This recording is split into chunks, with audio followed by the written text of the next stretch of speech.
بزرگوں نے تو یہ کہا کہ اگر تم اپنا اور اپنے رب کا تعلق دیکھنا چاہتے ہو تو اپنی نماز چیک کر لو، تمہاری نماز تمہیں بتا دے گی کہ تم اپنے رب کے کتنے نزدیک ہو۔ میں اس کو کرایہ کہا کرتا ہوں، جو نماز ہے یہ ہمارا یہاں رہنے کا کرایہ ہے۔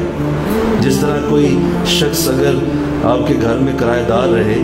تو وہ 1 مہینہ کرایہ نہیں دے گا، آپ اسے کہیں گے یار کیوں نہیں دیتے ہو، وہ کہے گا اگلے مہینے دے دو، آپ کہتے ہیں کوئی بات نہیں، وہ اگلے مہینے بھی نہیں دیتا، آپ پھر پوچھتے ہیں کیوں نہیں دیتے ہو، وہ کہتا ہے اگلے مہینے دوں گا، آپ کہتے ہیں چلو ٹھیک ہے۔ جب تیسرے مہینے بھی نہیں دیتا تو آپ اسے پھر اس کے سامان سمیت گھر سے باہر نکالتے ہیں، اور آپ کہتے ہیں بھائی تو نکل جا، اس لیے کہ تو کرایہ نہیں دے رہا، میں کسی اور بندے کو رکھوں۔ تو بالکل ایسے ہی ہم جب صبح اٹھتے ہیں تو ساری رات کا کرایہ بنتی ہے فجر کی نماز۔ آپ نے رات استعمال کی، نیند استعمال کی، آپ کا جسم ٹھیک رہا، آپ کو اللہ نے نئی زندگی دی، آپ جو ہی آنکھ کھولی آپ مردہ تھے، نیم مردہ تھے، آپ کی آنکھ کھلی زندگی مل گئی، اس زندگی پہ 2 فرض پڑھو، اللہ کو فجر دے دو۔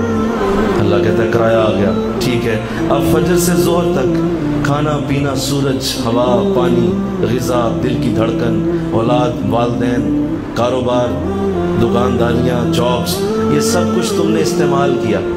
اللہ کا دیا ہوا یوز کیا، جو تمہارے اپنے پاس نہیں تھا، یہ سب کچھ اللہ نے تمہیں دیا ہوا تھا۔ ظہر کی نماز پڑھی،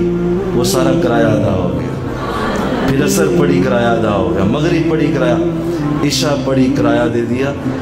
اور یوں زمین پہ موج اور مستی سے رہتے رہو، کرایہ دیتے رہو، مزے کرو، اب سب کچھ تمہارا ہے۔ وہ مالک مکان تجھے کچھ نہیں کہے گا، وہ کہے گا وقت پہ کرایہ دے رہا ہے جی، دے رہا ہے تو بھائی ٹھیک ہے، استعمال کرو، گیس، بجلی، دیواریں، چھت، رنگ و روغن، میرے گھر کا فرش حاضر، یہ سب کچھ تیرے لیے، کیونکہ تو کرایہ دیتا جا رہا ہے۔ اور اگر نہیں دو گے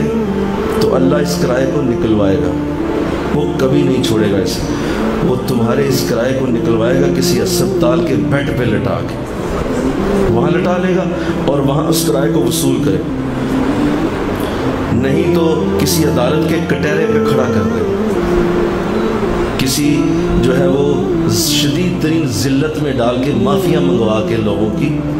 تو تمہارے کرائے کو نکلوا لینا اس کو، تیرے بچے کے سر کو پھاڑ کے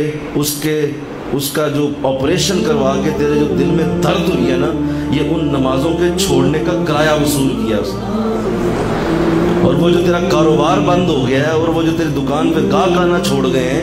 یہ بھی محترم کرایہ وصول کیا جا رہا ہے اب، وہ سارا کرایہ نکلا، تیرے گھر کے اندر بدامنی پیدا ہوگی، بے سکونی آ جائے گی، اور ساری زندگی کا نظام اتھل پتھل کر کے رکھ دے گا وہ، اور تجھے سمجھ نہیں آنے دی جائے گی کہ یہ ہو کیا رہا ہے، اصل میں وہ کرایہ وصول کر رہا ہے۔ اور اگر دنیا میں چلو تو نکل گیا کسی طریقے سے، اللہ نے چلو جانے دیا، قبر میں کرایہ وصول کرے گا، وہاں نہیں تو جہنم کے اندر ساڑ کے کرایہ وصول کرے گا، بہتر ہے کہ خود ہی کرایہ دے دو اس، انشاءاللہ اللہ توفیق دے دے۔